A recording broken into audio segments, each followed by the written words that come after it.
What's the correct pronunciation of your last name? Oh, you know what? I get that question all the time. It's ARECLAY. And my wife gets absolutely pissed off when people mispronounce it. But it's chopped up more often than it's pronounced correctly. You know what's funny? It's like, because of the way it's written, right? Like, it's like phonetically, you're just trying to do it. And I've heard people say Arslay before, so that's what I've always vibed with. Yeah. And I figured that's what it was, but I've never asked. And I was like, I got to ask this question.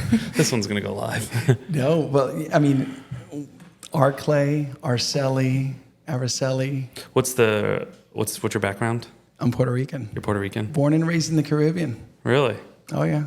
So Caribbean to Newark? Yeah. Right? That's it. When did you grow up in Newark? When were you there from? I was 10 or 11. I was just halfway through fourth grade. And my saving grace. What school did you go to? I went to, when I first moved here, I went to a school in East Newark, Roberto Clemente. Okay. After a Puerto Rican baseball player. Yeah. Then I transitioned. I moved to the Ironbound section of Newark. And did sixth, 7th grade. Moved back to Puerto Rico. Okay. Came back for 8th grade. And so I somewhat grew up like a military family. I was never within one school district for a long term. Like long-term friends never happened. It was back and forth. So I grew up in Ironbound as well. What? So I went to Ann Street School. Blue Ribbon School. That's good school, right? So I did Ann Street until 6th grade, and then I moved to Springfield. But like I know, I think you went to Eastside High School, right? I went to Eastside, yeah. So that was like, we used to play at Independence Park. That's where we used to play baseball, right? So yeah. We'd have our T-ball games, our baseball games at Independence Park. So, my aunt taught at Eastside forever. What was her name? Contardo. Maria Contardo. She taught basic skills. So, but like, she had, her students were her life forever, right? Like she would go visit kids that got in trouble and were in jail. Like, it was like, they were her family in a way. They used to, like, some of her students would like come over for Christmas. Like, it was, she took that role as a teacher, and it was pretty awesome to see. But that was a tough high school. It was. And you know what? Going back to the teachers, when you're teaching in that urban environment, you're just built different. Yeah, you have to be. You're digging into your pockets and bringing materials for kids, and you have such a diverse demographic of social economic backgrounds, even in a city. I mean, most of us were poor. Yeah. But you had like extreme poverty, like no lunch money. I was gonna say that there's kids who like relied on school for their meals, right? Like I remember, like we used to go to have like breakfast at school because like we wanted to go early and have breakfast at school. But then there was kids who did it every day because that's like what they did. I know Ann Street was a little bit isolated because of the Ironbound section. You didn't have as much poverty, but people were on a budget for sure. But the schools did have some resources. Like Ann Street had decent resources. Like I remember getting computers as kids. Like we had like a weather station, but the teachers were all like very involved. I still talk to my 3rd grade teacher. Like, she'll like comment on my stuff on Facebook. Like it's the best. I just remember her chucking chalk at us at 9. Like she actually had a good arm. She would catch you. Like if you're talking, you'd get an eraser to the face. But she was awesome about it. So yeah, I remember that like community down there was pretty cool growing up. I absolutely loved it as a kid. I had no idea where I was. I mean, did I get robbed on my way to school? Absolutely, more than once. Gunpoint. They even once I started driving, I was almost carjacked. Except I was driving stick. Yeah. So these 4 guys run into my car and they're like, "Oh, it's taken. Can't take this Run one." away." I went to Oliver Street School. Oliver, it was Oliver, Lafayette, and Ann Street. And Ann Street was it's like the hill. That was the Blue Ribbon School. Like if you got in there. Yeah, we lived on Garrison Street, and we used to just walk right to school. Like it was right there for us. That's just what we were locally, but kind of got lucky in that way. My brother went there till 8th grade, but none of us went to high school in Newark because we would have to go to Eastside, essentially. And Eastside got progressively worse over the years, like especially in like those early 2000s. Like it was getting rough. I remember like the one day we were in Ann Street, Ann Street and Eastside, they kind of like almost back up to each other, like right down, I forget what the street that is, but there was like some kind of like gang fight or something happened, and there was 2 kids sprinting across our school. We were outside for like play, like recess, and the teachers pulled us all inside, and because there was like a gang of kids running after 2 kids right past like our playground in Ann Street, and the playground's just a big thing of blacktop, right? But there was like there had to be 200 kids running down the street. It was wild. Like it's like a core memory that I remember, like these 2 kids, because I knew one of the kids they were running after, because he helped with our baseball coaching. Like he used to help. He was like older kid, so he would help with his dad was like a big coach for baseball and like something like that. So I just remember him running and like all these people and like parents were trying to help him and stuff. Like it was wild. Oh my God. There's definitely some interesting stories like that. But overall, I think like it was pretty uneventful. Like my parents used to be like, "Oh yeah, go play wiffle ball, like walk anywhere." I mean, I say this to my mom all the time. She'll be like, "Hey, like your kids, you can't let her go do that by herself, right?" I'm like, "Mom, like you used to let me walk In Newark. 4 blocks in Newark to go like to my friend's house. Probably didn't even know like, yeah, you like knew their parents, but you didn't know where I was going. I didn't have a cell phone. I was tracking me. Like, I can't let her go to my daughter go to my car to get her, her softball glove. Like, what are we talking about here?" And my mom's like, "Times were different, Yeah, no, I think the lack of, now we can track our kids, like Yeah. I can open up my phone, know exactly what my kid's doing, and to the point where I can see him moving live, Yeah. Our parents didn't have that, No. and somehow we survived. God bless my mom, she didn't go to college, and so I had gotten a scholarship to go to Newark Tech, to technology school. Yeah, yeah. She was afraid of allowing me to go there. So Newark Tech There was Arts High, Science High, and Technology High. Technology High, yes. So I got into Technology High, and she didn't allow me to go because she was afraid that it was a bigger distance. Technology High was By like, University Hospital over Yes. there. I remember it. Yep. So Because it's I went to NJIT for Oh. college, so we used to like be right there, right? Because you get all that, Rutgers, Newark, and then you had the high schools like University High, Science High, and Arts High that were over there too. yeah. So that I'm grateful for all the time that I had there. In fact, one of my best quotes, and I live by this, was from my 8th grade teacher, and at Oliver Street School. And it was just before graduation, and she's like, "Hey, it'll be 3:30 tomorrow, but 3:30 today will not come back. What are you doing with your time? Are you doing something that's truly worth it?" And even on my IG, part of my quote is like, live life to every moment and enjoy your time. And so it's been a motto that I've used for all my life. So I'm grateful. It's definitely the school of hard knocks, getting robbed and all that stuff. Yeah.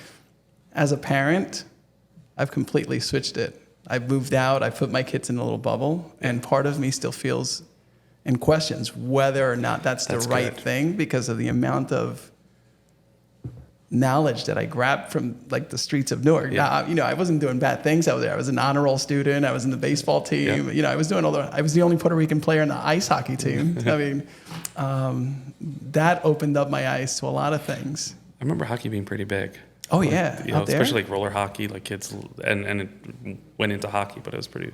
Yeah, I mean, my kids we live 5 minutes from each other, but like it's a bubble, right? It is a bubble. And I say it's not like these kids are not getting that experience that, and I had great parents. We never had like I don't remember any like bad situations that we ever got into, like but we were always outside, always doing things like, we had always had a house up in Pennsylvania and like the Poconos, and like go out there and like, riding ATVs and like getting dirty and like, literally playing in like mud up to our waist, like catching frogs. Like our kids just don't have that same like experience of like getting outdoors and like having to be outdoors to experience things, because they can experience it pretty quickly.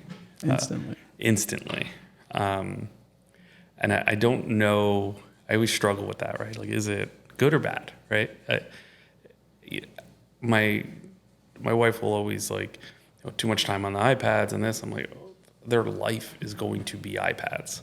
So we have to find what that balance is. Yes, they need to know how to perform in real life and be human beings and like actionable, but like phones, iPads, like they're only going to get more powerful.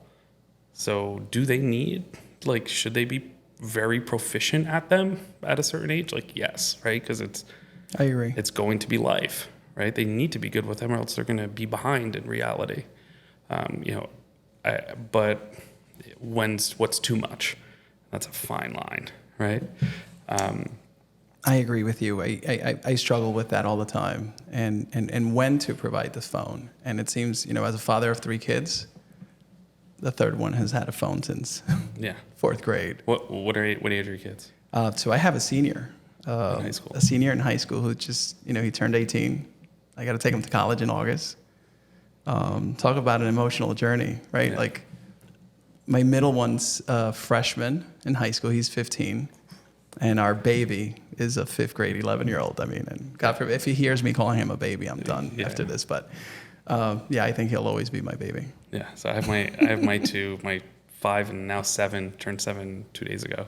But like the growth factor of like what a 7-year-old is to a 5-year-old. Like my daughter the other day was like, Dad, you got to turn down the music before I get out of the car at school. Like she didn't want, because like, my little one wanted a song on that she didn't approve of. So I couldn't have the music on when she got out of the car at school.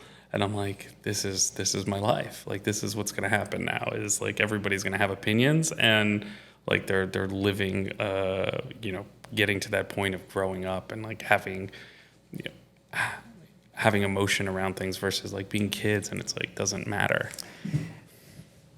That I'm holding on to my 3rd child because of that. Yeah. Because, you know, the minute they hit the teens, everything that comes out of your mouth is useless and it's not credible, and they'll know more than And you don't understand. and you don't. I mean, my kids throw these terminology that I now have to go in and like try to Google it to figure out what the hell they're telling me, number one.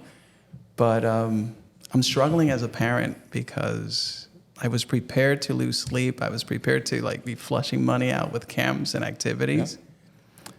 The emotional journey. And I don't think you've gotten there. Your kids are babies. Enjoy it, man. Yeah. And, you know, everyone tells us, enjoy it. It goes by quick. Anytime you see someone, Joe, it doesn't get so easier, true. right? But it gets hard. I shouldn't say it doesn't get harder, but it gets different, right? Like I think you have different, when, you know, from the time that they were 1 and 2 years old, you have a certain challenge, right? It's like, okay, I have to figure out how to communicate with them, teach them, grow up, right? And then you go to this other stage where, okay, they're starting to like develop opinions, but they really don't know anything, and just trying to like keep them alive and let them be, you know, teach them some morals at that age, right? And then it kind of turns into this, it just is constantly morphing as they grow up of like what the challenge is of that day. And I mean, I am not in any way, shape, or form ready for those, like the teens of things. And I have 2 girls, so I'm like, you know, Gabe and I talk about the you know, the whole boyfriend thing, and like there's that is so far from my radar right now. And my wife will like joke about it. I'm like, yeah, no, it's not even an option. Like I'm not there yet. So if I don't have to deal with it today, I'm not dealing with it. You know what's interesting? It can go in different ways. When my kids started dating, I would not come close to the other person. I wanted no interaction, because to me, it's like they're kids, they're babies. 3 days later, they'll be forgotten, and I don't want to build any type of relationship or closeness with these folks. Now, my oldest has had a girlfriend for over a year, so now that has evolved a little bit, where we're inviting them to go on vacation. Hey, you want to come up to the lake house with us? No problem. He went to Punta Cana with the girlfriend last week. And now you're worried. It's like, what's my kid doing? Like, is he out there partying and like drinking a handle of alcohol? Is he going to come back alive? Like, what's going to happen? Yeah. So that's a completely different level of worrying. He's driving. Yeah. He's 18. I look at my wife. I'm like, can we still tell him to be home by 10:30, or like, do we stretch that out to 11:30, or he's going to a party tonight and driving to the shore tomorrow? Yeah. That's Memorial Day weekend. So my middle one wants to be hanging out with his friends. So now it's Christina and I with our 11-year-old trying to figure out how to keep them entertained. Everyone's traveling, so they can't bring a buddy to the lake. We're like clueless as to what we're going to do this weekend. It's interesting. I mean, I think that's part of that I haven't gotten to that yet, but like I'm not, like my mind can't really wrap its head around it. I mean, I started dating my wife in high school. Oh, really? Yeah. Are you guys high school sweethearts? Yes. So we dated like, in high school through college, and then ended up getting married after uh, we dated for like, she's going to kill me for not having this right, but I think we dated for like 9 years before we got married, something like that. Yeah, I guess that would time out pretty well, maybe like a little bit longer. So we got married when I think I was 31 when I had Bryn, so got married around 30. So yeah, I mean, it's real at that point. Like you almost have to really like take it somewhat seriously. But then like on the girl side of it, I'm like, I'm not ready for that like emotional roller coaster of like this boy said this or broke up, and like I have to be the dad in that situation. And oh, I will say, this is feedback from my kids. Sixth grade through 8th grade, the girls are worse than the boys. I've heard. It gets catty. I mean, I hear it from some of our friends, like, this girl did this, and they said the meanest things. And I mean, I hear it now. I hear it at 7. I'm Are just you? like, she's like, this person said this, or this person's fighting with that, or like, I'm just like, I don't even, I'm so far, like, I've never been like that. I don't like, the whole drama side of things. Yeah. I mean, you know me now for a little while. I'm very like steady with things. That I look at my wife and I'm just like, this one's on you. I can't handle this. Like, she'll come home and say, oh, this person said this, or this person's not talking to me. I'm like, are we here already? We're 7. that's sort of the emotional thing that I was telling you about, that I saw it more once my kids hit 8th grade onward. Yeah. Or my middle son's a very athletic kid. He's on Twitter or an X, whatever you call it now, but he's got college coaches already following him and interacting with them through like social media. What sport? Primarily football. I mean, this kid's like top scoring basketball player in high school. I was playing varsity football as a wide receiver, got 3 touchdowns. We went to the national combine. I mean, he's that. Yeah. And I'm very proud of him. He's got more of a Derek Jeter type of personality, very, well-mannered, Yeah. everyone's friend. But he's got different groups of friends. The athletic friends, he's a freshman hanging with all the varsity boys now because he's in the varsity football program. But he's got this friend group that they've been together since like pre-K. Sure. Yeah. He went to pre-K at Treehouse, by the way. Oh, that's where my daughter goes. Oh, yeah. Love that place. And the Yeah. tree was still there. We'll get to that in a minute. But he went through this period where he started getting sad because his oldest group of friends that were not involved in this athletic and varsity world, they were the kids that would go back and they put like forts in their rooms when they had sleepovers and play all these cool games and super organic stuff where they're just rolling around in the backyard and just being kids. And they stopped inviting him. And so I have this kid who's a strong athlete, but he's coming home completely sad, almost in tears. He's like, my friends don't want to hang with me. Right. And so we had to go through that journey and say, hey, listen, bud, as you grow up, you're going to develop and you're going to build relationships with these folks, and things will come back over time. They'll realize 100%. It, but, just stay strong. And those are some of the emotional journeys where you really have to step up as a parent and be that force and that balance and let them know that it's going to be okay. And you suffer because now you're seeing your kids suffering, or you struggle. With my oldest, for example, sometimes I question, how is he going to be carrying himself in the social world? He's more of an arts and music and behind the scenes type of kid. And that's constantly in the back of your head. Yeah, I mean, and I see the differences in that in my kids, right? I'll say, okay, I know the way Bryn is versus the way Ava is, right? I can tell that, like, their social experiences are very different. The way that they interact with other kids is very different, right? And I mean, I remember me being a kid, and like I had very different groups of friends, right? I was involved in sports. I wrestled. I had my wrestling friends. Oh yeah. Right. And then you have your. I was like student council, and I did all that stuff, and I had like that group of friends, and then I just had like my friends that I've had forever, right?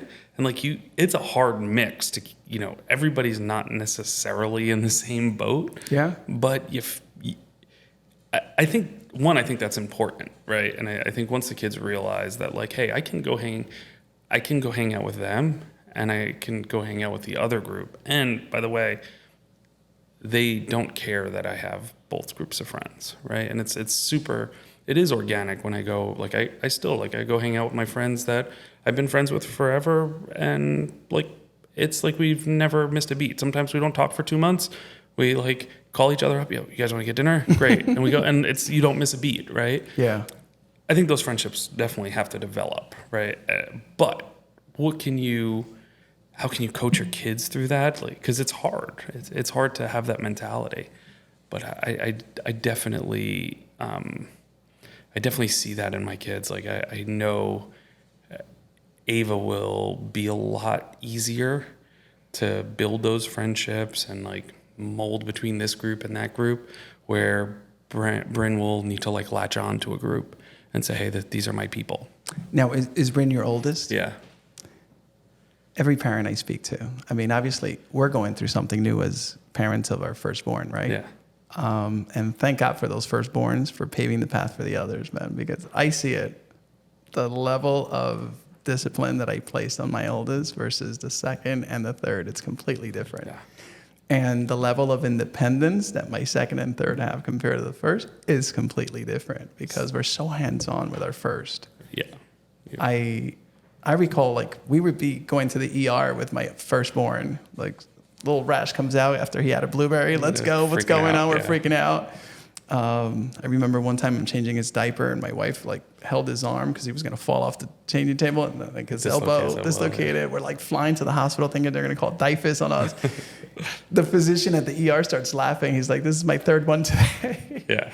And over here we're thinking, and to the point where when my third was crawling, we're like, where's Ethan? He's 11 months old. We can't find him in the house. He's outside in the backyard by the fire pit. And so it's so different in, how we raise our children and the impact that it has. And as a parent of an 18-year-old, I'm always telling people hey, laugh more, chill back. I didn't do it, and I see some of the challenges that it has brought upon me.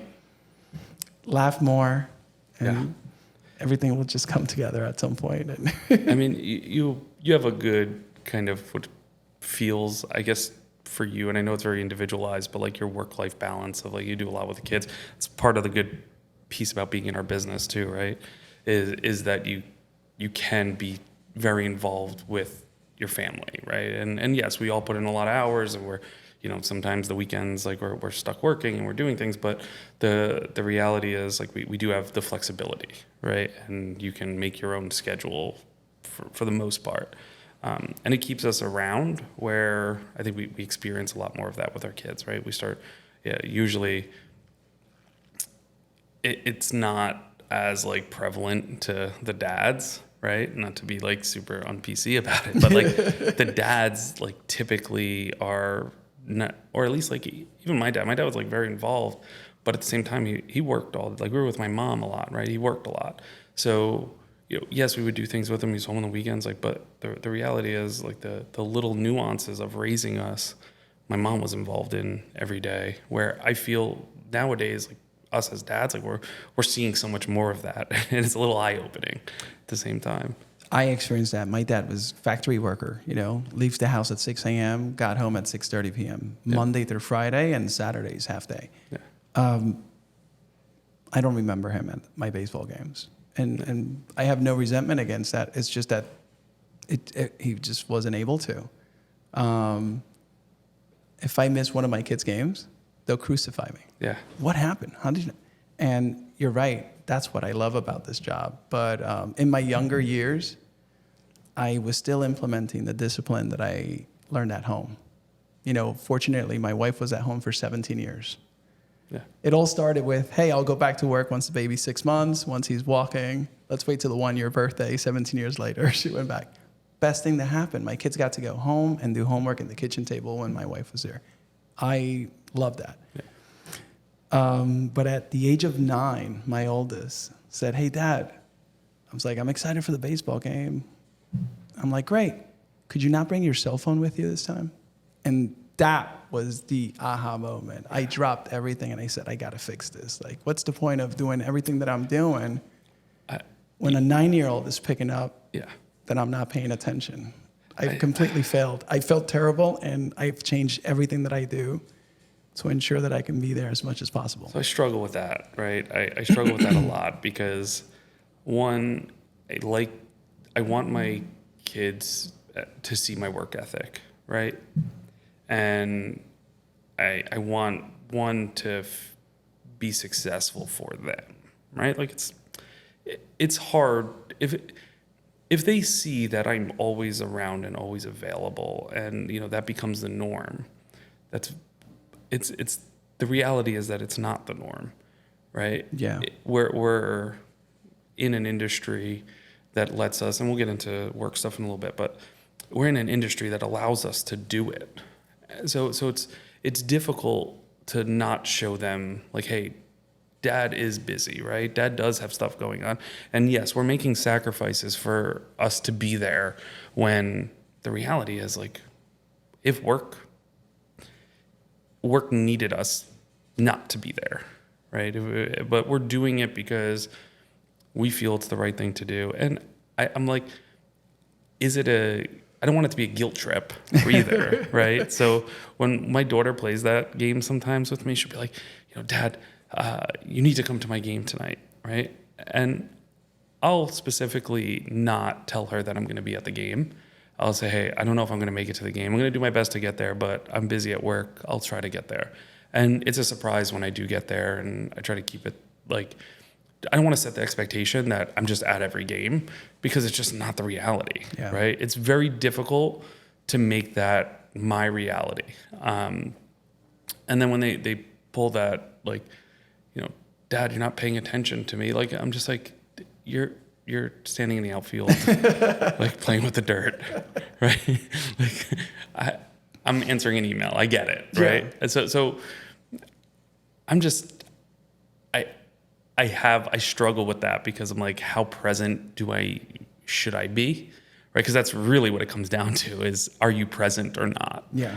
Right? And sometimes I'm not present, and I know that, and I'm there just in figure, not in presence, because I have 90 million things running through my head, and that's just the difficult position that we're in. Yeah. Some days, right? Like, dealing with a closing and it's blowing up, and you're trying to be at, like, you're just like, all right, this is, where do I go with it? So I definitely struggle with that, but I've kind of started taking an approach at it as like, hey, they need to see what real life is, and like, hey, Dad's not always going to be there every game, and sometimes I'm going to be there and I'm going to be preoccupied, but I'm going to do my best to be there, be present, and put my phone away when I can, right? Yeah.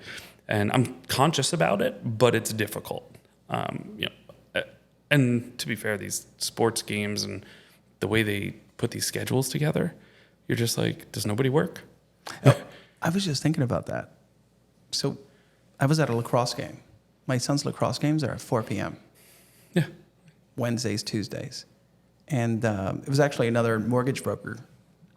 And I'm standing next to him, and I was like, just take a look around. I was like, how lucky are we? Our parents were never here. I said, every single parent's here on a 4 o'clock on a Tuesday watching this lacrosse game. Yeah. Who's working? There was a meme I saw the other day, and it was it was like an investment firm put it up, and it's basically like, we send our team to, it was like Central Park on like 2 o'clock on a Tuesday on a nice day, and we poll everybody to see where they work, and then we short that stock. Oh my God. Because nobody's working, right? It's like, you have 48 people from Goldman Sachs, like just lounging in the sun in Central Park, and you're just like, all right, this is a bad idea. But I agree. Like, I look at these like sports schedules, and I'm like, I guess nobody works. Like, that's the only way that all of these parents are at the games. I know it's not the reality, and everybody's making sacrifices to be there, but it's like, I don't know. I tell my wife, I'm like, yeah, I'm not going to make it today. Like, there's no way. Like, and it's hard. It's certainly, because then, she'll send me the pictures. Say, oh, Ava did this, or Brent did that. And like, feel bad you're not there. But, I missed that one moment. Like, yes. Holy cow. Yeah. One of the real estate agents that I work with, we had a similar conversation. And she said, here's how I approach it. I said, Mommy and Daddy have to do this in order to provide you these great opportunities that you have, like your dance lessons and your swimming lessons and all that stuff. So, we want to be as present as possible, but this is a necessity. And so I took a couple of those words and I used it, and I've used it in the car a couple of times. Yeah. Like, we wouldn't be driving to this park if Daddy wasn't on this call. So I don't want to hear you complain. Yeah. I'm sarcastic about it sometimes. I'm just like, you want to eat dinner tonight? But it can also help if you need to brush a call off pretty quickly. Yeah. And I'm like, guys, get louder in the car. Yeah. And from time to time, we'll just have to dismiss that call a little faster. Hey guys, I'm in the car with the kids. Can't talk right now. That's it. Especially if it's going to be like a nice heated conversation. You're just like, in the car with the kids. Can't do this today. Yeah. Yeah. So work-wise, we've been working together. About 2 years now? Almost 2 years, Almost yeah. 2 years? I came in November of 22, so yeah, it's gone by fast, Joe. I mean, I will say from, you and I have always had a kind of good relationship here in the office, a lot. So there's nobody at our company that is more positive about, one, the industry, what we're doing, directions that we're heading in, and just like bringing that light to the office, right? I commend you for that, because it's hard, right? It's hard staying in that mind frame sometimes. And I think, I don't know how you do it, but, some days I'm sure it's hard. But like, I have to imagine your team feels that as well. Like, you're trying to bring them that positive, forward-thinking energy on a daily basis. Yeah, our motto is quite simple, Joe. It's every interaction that we have with our clients, with our realtors, whether it's email, whether it's phone, whether it's text, our clients should hear us smile. Our clients should read this email and see us smiling. And so if I have to live by that motto, I have to manage and coach by that model as well. Not every day is great. I mean, I had a pretty crappy day yesterday, to be honest with you. But, I walked into that office and it's all smiles. I'm like, the weather's good. You guys want to go sit out on the lawn and have lunch?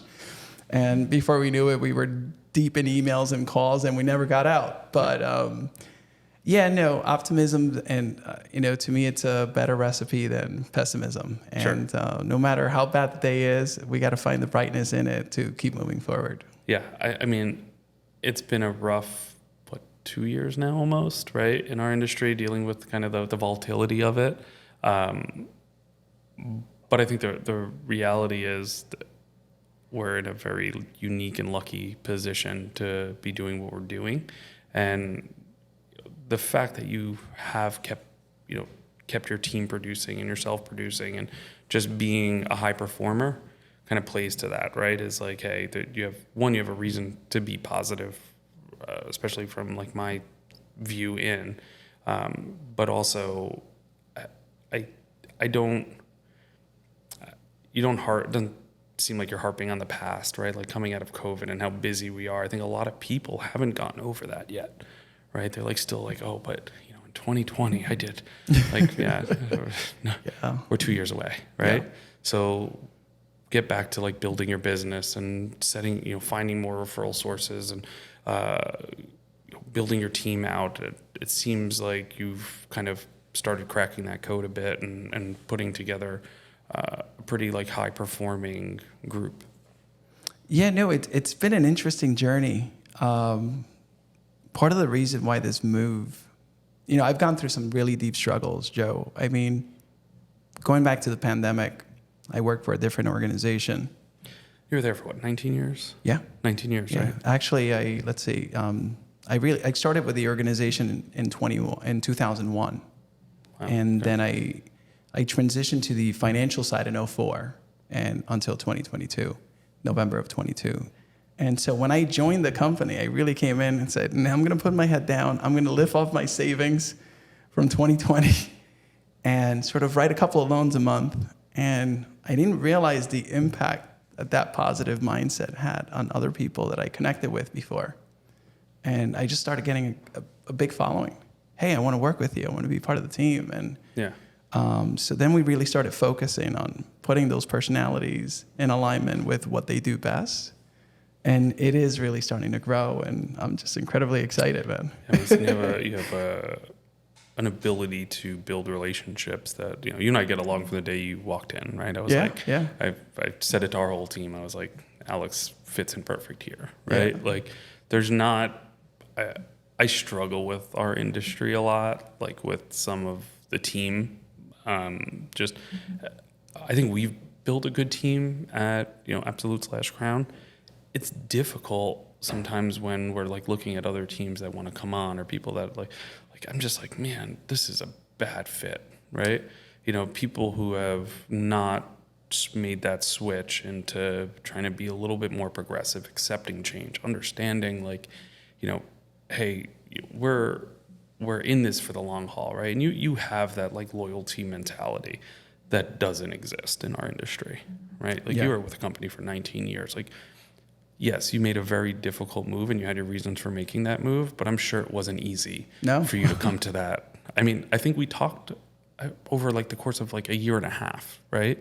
You didn't come right over. The Oh no. I mean, well, Rick, I've known Rick forever, yeah. forever, and we've always stayed in communication. Yeah. But I mean, it's more like, I know it's more like a friendship thing. You guys just kind of, and our industry is that way, right? It's a small industry. So, but in general, I think like you have to contemplate those changes in a big way. And obviously family plays a big impact in that, and trying to get to, I mentioned work-life balance before, right? And that's different for everybody. Everybody's like, work-life balance is a slight variation of family life, home life, their individual needs, right? Because that's some of that is some people's balance is just they need time for themselves to go to the gym, go here, go there.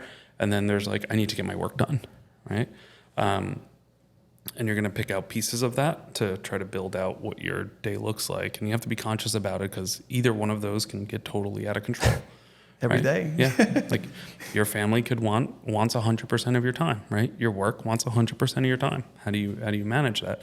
And listen, like you said earlier, there's plenty of times where you think in your head, like, how did I not see that with the kids, right? Or how did we get from 3 years old to 7 years old? Holy shit, right? Like, when did this happen?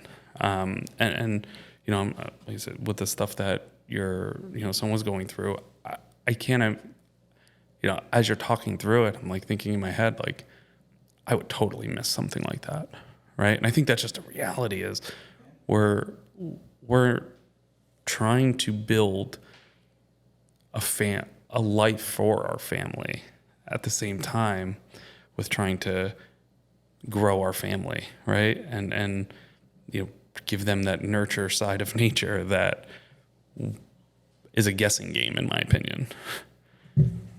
Yeah. I mean, when you think about other people's lives and their level of success, and you think about how they grew up, sometimes it doesn't matter. It's a full disconnect. I mean, I've met people I have gone from foster home to foster home to foster home that are now doing things that are truly changing the world. And your initial perspective of seeing a child growing up in public housing or from foster homes and not having any guidance is that, by probable cause, they're not going to provide anything good for the future. Sure.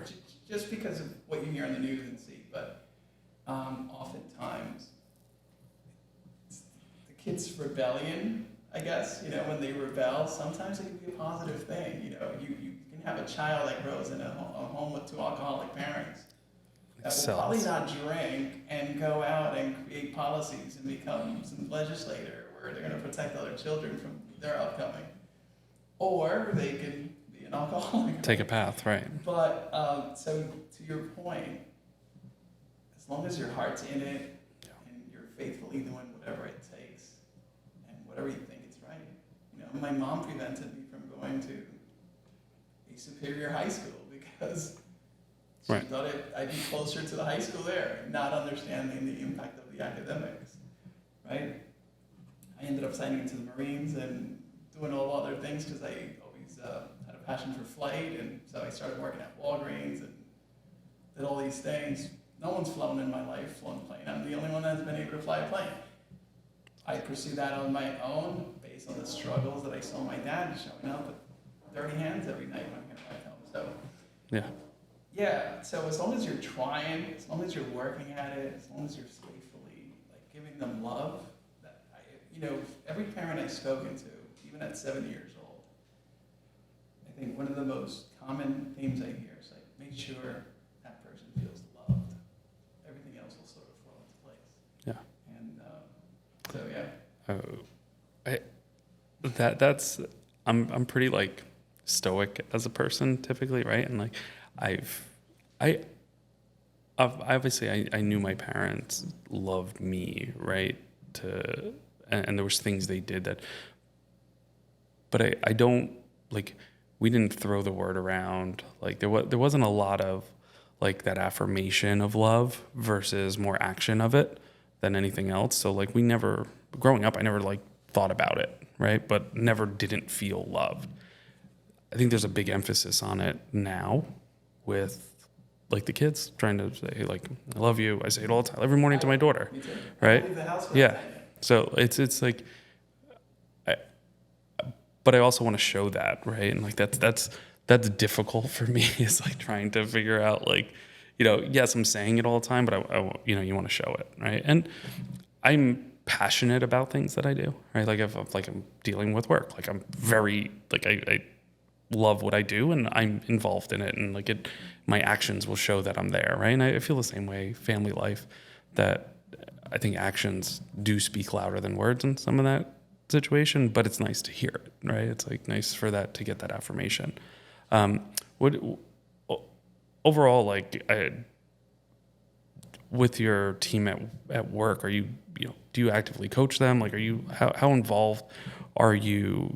Obviously you have some experienced individuals on your team as well, right? So they kind of do their own thing in a way, but what's your kind of approach from a work perspective with coaching them and getting them to grow in the business as well?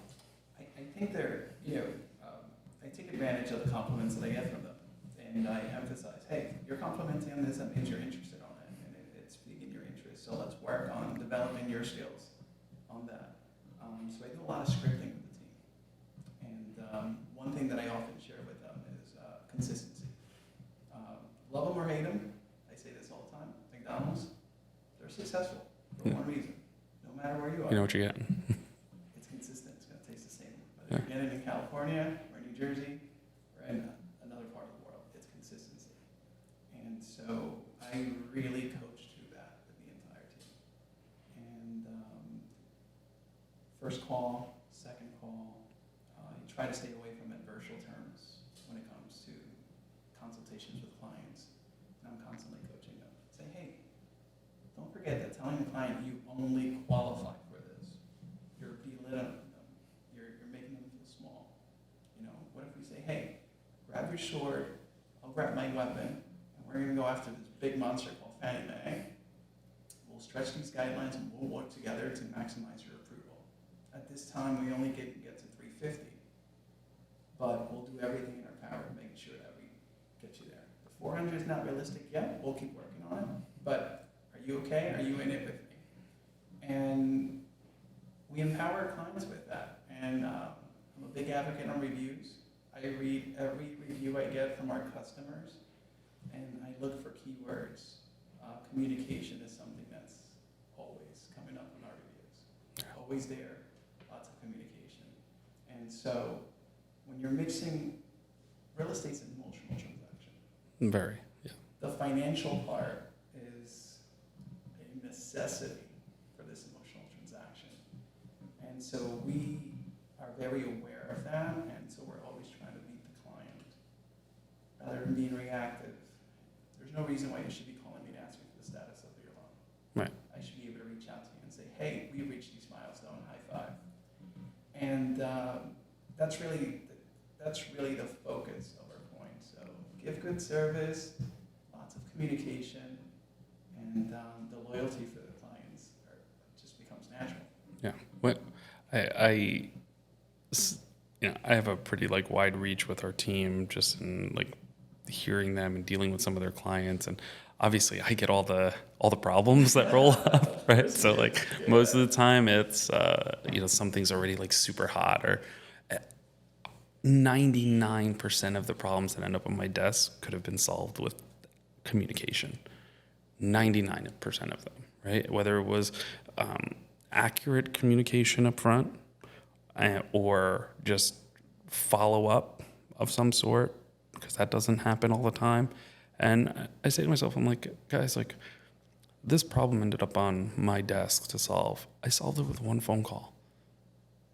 Got on a call. I just had a conversation with them. Good, bad, and different. We had an honest, real conversation, and we solved the problem, right? It's not always perfect. It's not always exactly what they wanted to hear, but they were happy to hear it. And they were happy to have that conversation. But we can't be scared to have that conversation.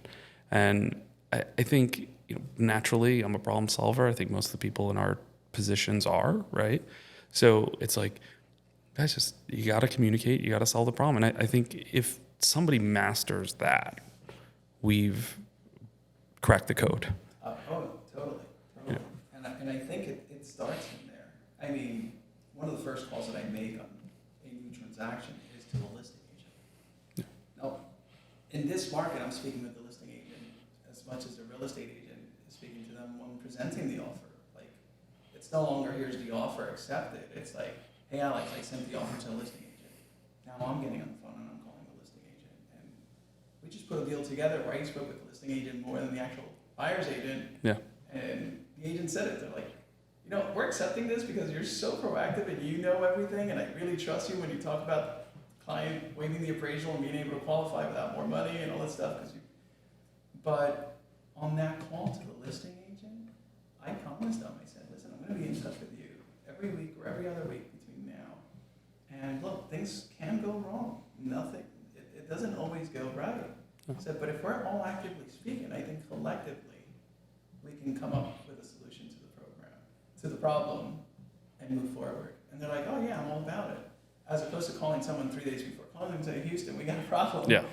It's like, hey, remember when we first talked, we were doing X, Y, and Z, and you expressed a concern about the septic system or whatever it may have been, or the peeling paint. It came up. So let's put our thoughts together and come up with a solution so we can get to the finish line. And it's never a headache, it's never an issue, and I just want to be able to, selfishly, I do all this hard work up front so I can go to bed and not have those issues. Yeah.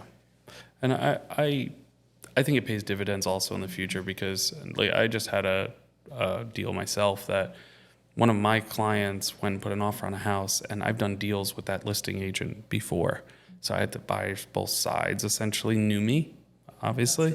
And they were just like, oh, Joe's, this is Joe. Yeah, this is a good one. Yeah. Right? Because they were just very comfortable with the fact that, like, hey, if I pre-approve them, it's good. Now, the flip side of it is, like, some of the clients now, especially the younger ones, are making it very transactional, right? They haven't found value in sometimes, and not all of them. I'm not going to, paint it with a wide brush, but I've been seeing it more of the client side of it not seeing that value, right? Because it's like, the sticker shock of the rates today, right? They're like, man, I got to shop this around and get the best deal possible, not realizing what that really means to the stress around their transaction and what it could mean if it falls apart or an appraisal comes in light, or, not working with a group that is very adhered to the area that they're in. Like there's a lot around that people don't understand as often as I think they used to, where there was more, like I said, emotion tied into it. And they're like, hey, this is my guy, right? Joe's my guy. He's walked me through this. We've had a lot of good conversations. I'm loyal to him. By the way, he's giving me a good deal, right? I don't feel the need to shop him around, and I can go look online and make sure like I'm within range. And as long as he's not breaking me over the coals, like it makes sense, right? Yeah. But instead it's turned very transactional, and that's gotten me a couple times over the past like year or so. I've been like, man, like I'm giving this person a good deal and they're going to ultimately end up closing with me, but like they're shopping me around, really?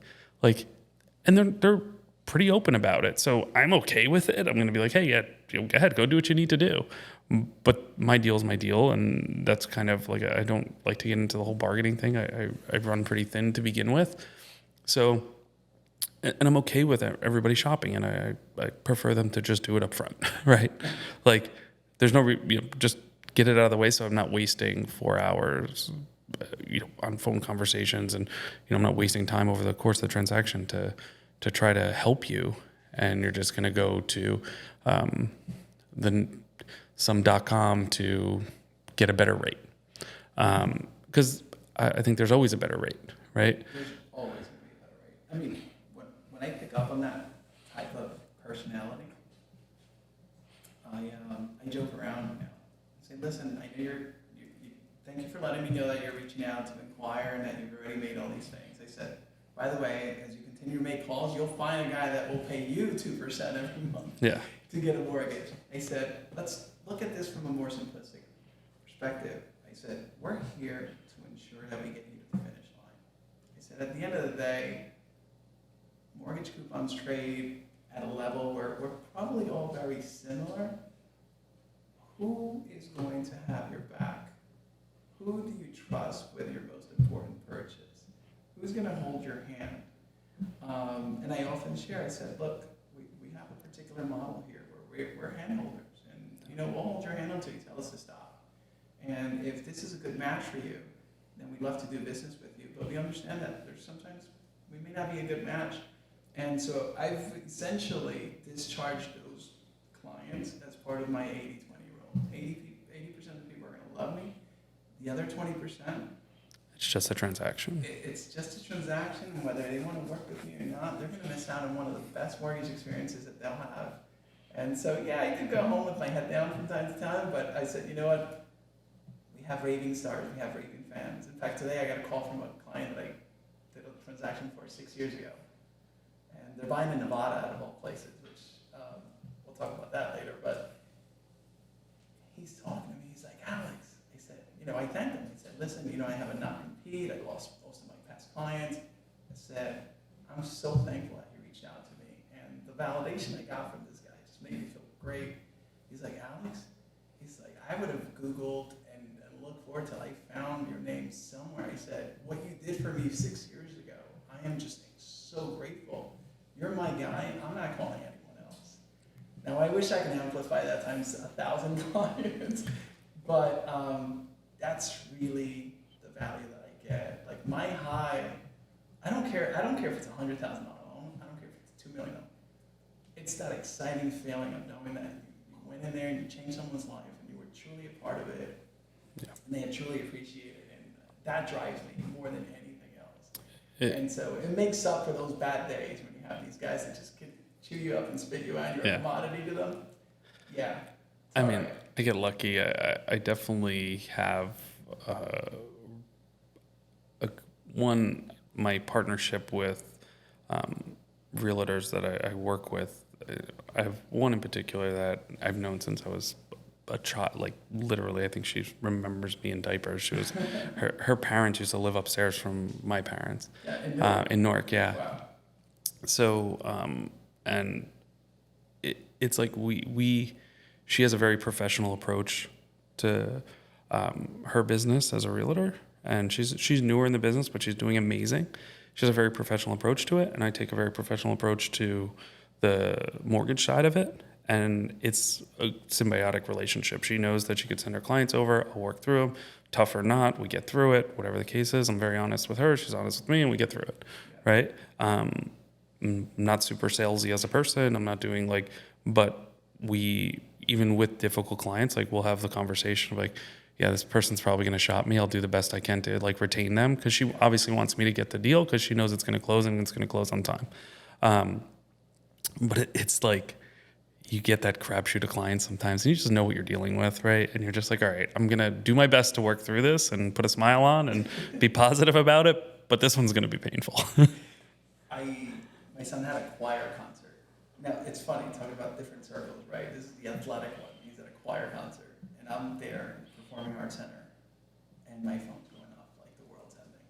All offers are due at 9 a.m. on Wednesday. It's Tuesday at 6 p.m. Now, I spoke to the client at 9:30 as soon as the agent gave it the lead. Okay, no problem, I'll do this. Of course, after 5:30, after I leave the office, as I'm walking into the Performing Arts Center, what's this? Is it a softball? Is it that? Is it? And the agent's one of my VIPs, meaning that I will do anything for that agent. I will answer the phone at midnight. And so it was truly one of those things where I called him, I'm like, I don't know if I'm getting this deal. I'm sending you the approval because I want to make sure that you put your deal together because you would go to bat for me and I'm just going to bat for you. But she's driving me crazy, and I'm just trying to be here for a 1.5 hour concert. I just can't even. After I spoke to her, now and it's just a difficult balance in this industry. But when it comes to those agents that are truly your partners, you have to go to bat for them. 100%. And I think that there's just certain clients that sometimes you have to fire, right? Like I've been there and I've said like, I'm, it's just not a deal that I want to take, right? Whether it's something that I think that they're doing shady or, they're not being, I don't like when clients come to me and they're like fully prepared. It weirds me out a little bit, right? There's certainly like certain demographics of people that like you expect to be prepared, but then there's some that come to you and they just know too much. Like my LTV is this and my DTI is that. I'm like, yeah, okay. Where did you get denied? Yeah, where'd you get denied? Exactly. So that's always an interesting. Like I'll tell my whoever I'm working with, I'll be like, yeah, I don't know if this one's gonna go. Just so you know, like they're like weirdly in tune with what they're trying to do, which usually makes my ears go up. So we run into that sometimes, and I struggle to find like the answer. I'll be like, all right, I obviously don't want to like discriminate against anybody, so I'll go through the paces, right? I'll check out the application, but I'm certainly digging deeper into it. Right. And I'm saying, all right, there's something here that I don't want to miss. And most of the time it's very evident, right? Like there's no way for them to hide things anymore. So it's, it pops up pretty quickly, but those are always interesting clients as well.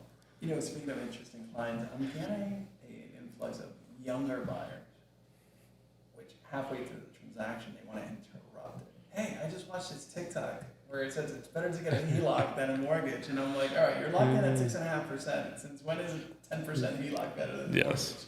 What are you talking about? So my line is like, listen, I know your financial DNA better than anyone else, Joe. Yeah. I said, parents, family, friends, we're going to come out and in your best interest, try to give you advice. Just do me a favor. Just run it by me so I can counsel as it applies to you. Because even your uncle in Cleveland, thinking you're crazy for buying a $750,000 house in Jersey, has no idea what's going on. No idea. Here. Yeah. And the fact that you're like, it's not $750, it's probably $899 once you're done with the offer. Yeah. But it's really difficult, and so the internet's great for resources, but it can also create a lot of headaches for us. Yeah. And sometimes to the detriment of the client, right? Like they question what they're doing. And I think everybody should question to an extent, right? Like we've been through tough markets where there's some bad actors out there, and like in any business, right? So it's not bad for them to be educated and question it, right? But I'd always take the approach of counseling my clients as well, right? Especially on that first phone call, we're gonna have a conversation, right? We're gonna talk about like what's out there and what options are and how things work, and I'm gonna talk to you a bit about the process, and then my transaction itself is going to be kind of very automated, and you're going to go through the system and you're going to input your application online and upload your docs, but you have a point of contact and we're going to talk through things and I'm going to counsel you through it. And I like when they ask questions that are pointed or intelligent, right? When I start getting into like the TikToks or my uncle said that, like, that's so, like, I start getting into this mode of like, okay, now we're in irrational territory, and Joe doesn't work well in irrational territory. like this is where you lose Joe a little bit, right? But listen, I deal with it at our offices too, right? Like just like the LOs that get irrational about things, right? Like, we have to do this deal because of that. And I'm like, the appraisal, it underappraised by $250,000. Like, what do you want me to do? Like, I'm not that happens often, but when it happens, like, there's usually somebody effed up somewhere, right? So that's always an interesting, dynamic, is I get that side of it, more than I get the clients, right? I get like the irrational loan officer side of it, or the irrational like processor coming to me saying, this client really deserves this loan. And I'm just like, but it's way outside of guidelines, right? Or they didn't tell us that they have $10,000 a month in child support. Like, yeah, we found it. Now I don't know what you want me to do here. So that side's like a bit of a struggle. I struggle a lot, but it's definitely a bit of like a struggle for me at the office, just trying to wrap my head around the mentality of like not seeing the black and white of the transaction and thinking that everything's bendable, right? And don't get me wrong, like, yeah, there's things you can do to help a client fit into a box, right? But there's a lot of clients that are just outside the box, and you either have to find a loan that's outside the box for them, a product that's outside the box for them, and it's, they don't want to hear it all the time, right? The client's like, oh, I'm not going with this non-QM deal, or I'm like, well, you haven't filed income on your tax returns in 12 years, right? You own a pizzeria, it's all cash. What do you want me to do? Right? And that's always a difficult transition for like the loan officers to make is, hey, some loans, some deals just aren't meant to be, right? Or some deals do have to go outside the box to an alternate lender of some sort that's going to do something different. And it's not always in our control. Yeah. I mean, the non-QM world's very new to me. And I'm almost upset that I wasn't involved in that world earlier. It's the Wild West, but yes. But the amount of self-employed borrowers Yeah. that came across my desk in my previous organization. You can do a lot with those non-QM truly products. helped. I mean, you have guys that are bringing in $1 million in gross receipts. I'm sure they have $960,000 in expenses, and of course, they're paying $5,000 in property taxes and federal income taxes. Well, there's a loan for that. Yeah. And we didn't know it. And that's what those products exist for, right? Are those borrowers who are just a little bit unconventional, and it's great. But the reality is, you have to know about those products, right? You have to like understand them. They're very intricate with how you can qualify, but they're powerful, right? They're massively powerful. It's just you need to be familiar with it to execute on it properly. It's, I say it all the time. It's like the person who does 203K loan every 3 years and like wants to, they're always a disaster, right? They always come and they're always like, I got this like great 203K loan, and I just submitted it to underwriting. It's perfect. Like Never. It's, you haven't done one in 3 years. Like it's just one of those products that you have to be familiar with, and you always have to be involved in to make it part of your craft. So just I know we're running a little bit short on time, but kind of like what's your big goals for this year with the team, growth? We're having a pretty strong 2024, right? One as a company, you guys as individuals, your team as individuals has really kind of grown and started sprouting in a way, right? Like it was certainly hard last year, I think, as an industry. Yeah. We struggled, but 2024 is, I think everybody's kind of, I don't want to say it's like much easier, but it's fine. Everybody's finding their way. We're seeing a little bit of an inventory pop. Things are happening. So, what are you guys doing to try to maximize it? More focus. I think the real estate community is still having a lot of struggles, right? So, from 2008 through 2012, we went through so much regulation in the mortgage industry. We went through that struggle. We went through those growing pains, right? And, with the introduction of the CFPB and TRID, everything that happened in our world. We're seeing the real estate community going through that.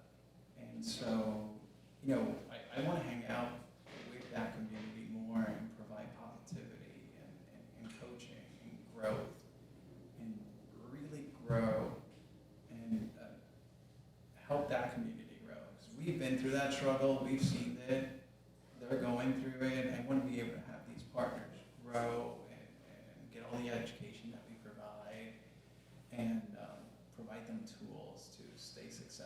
because they really belong in the industry, and I know they're feeling very nervous. So our focus right now is to really be a beacon of positivity for our real estate community, because I know that would lead to their success. And also to perfect every motion that goes in my team, so then I can start scaling. I'd love to, sit here with you 5 years from now and let you know that, hey, we're running branches in these 5 states and not responsible for, all of their production and performance and coaching and development. And I want to see myself in that role later on. So I want to perfect this nucleus so then we can start growing in other pockets. So 24 is great. It's a year of the building is there. It's going to keep growing, but it's more to, I want to perfect it. And that's hard in this industry. Yeah, it's an evolving nucleus, right? It's you're building it out, but the change is constant. And I think what you've done well is kind of keep adapting to it. But I think that always happens, right? Like you have to kind of accept the fact that you're in this constant state of change. And once you do that, then you can scale it, right? And because you have to be dynamic, you have to be a chameleon about it. Because like you're saying, we've gone through a lot of regulatory change that the real estate community is probably on the brink of in some capacity. I'm not sure that any of us really understand what that's going to turn into. I certainly don't know if the real estate community understands it just yet. Yeah. We just have like a weird lens where we've seen this come down the pipe before in a certain capacity, that it went from, I want to call it like a civil action type of scenario, right? Because that's what it is right now for the real estate community. It's not a regulation yet. It's like simply a class action lawsuit that created large fines and held some people accountable, right? For something that, whether or not you agree with, it happened. But what does that evolve into, right? Does it evolve into some sort of regulation that now they have to adopt, right? Does it evolve into new policies and procedures handed down by NAR, or handed down by their brokers, right? Like how does that relay? We just don't know, right? But we've seen it. We've seen our industry go through that metamorphosis of, the wild west of, just try to bring in every deal, charge what you want to charge, get the, make what you want to make on a deal, or what you could make, I should say, to a much more strict and calculated approach. And I think, and if I had to like put my real estate hat on, I think they're on the brink of that, right? So having somebody like you in their corner saying, hey guys, we've seen this before. By the way, it's not that bad. We just have to figure out the path forward, right? Exactly. And the strong ones will find the path forward. The weak ones, just like the weaker loan officers that kind of got flushed out through that change, so will the real estate teams, right? They will flush themselves out a little bit. But the strong ones and the ones who turn it into their business, there's probably business to capture out of it. So I'm interested to see where that goes too. And I think, like I said, having somebody like you in their corner to provide some guidance and some coaching through it is, they shouldn't take that lightly. No, and real estate's too good to let all these agents out, man. Yeah. I love real estate, and I love real estate agents, and I truly mean it, because I think their work is always, everyone thinks of the real estate agent driving the Ferrari, making millions of dollars. No one sees the unforeseen hours, the missed meals, the eating out of the car. Yeah. Saturdays and Sundays. Saturdays and Sundays, open houses, just to write a contract that we're not sure whether it's going to be accepted or not, because there's 10 offers going in. It's a struggle. So if we can provide a service to our agents where we can help them save time is truly money. If I can say, hey, listen, if you take these steps and we can reduce your transaction with your client to half of what you've been doing by providing these tools and this technology and counseling your clients and leveraging your strengths, then we're doing something great. And we've been doing that. So I often joke around, don't call me the mortgage guy. I hate that term. I help sell real estate. And I tell the agents that all the time. So they'll joke around and call me mortgage guy. It's like, Yeah. same way my desk is always clean like this. They'll come in and throw stuff all over my desk. But let's help our agent community sell real estate. I think everything else will fall into place. That's awesome. Yeah. No, I think that's the path forward. So thank you very much for jumping on the podcast. I think this has been awesome. Definitely have you back. We got to see where this year goes, and we'll reconvene. But keep up the positive energy. I think the office and the industry needs it. I think it's a beacon of light in a typically pretty volatile place, right? And I think it's nice having somebody like you around that can help guide and coach and just set a perfect example. So thank you. My pleasure. Thank you for having me. Cool.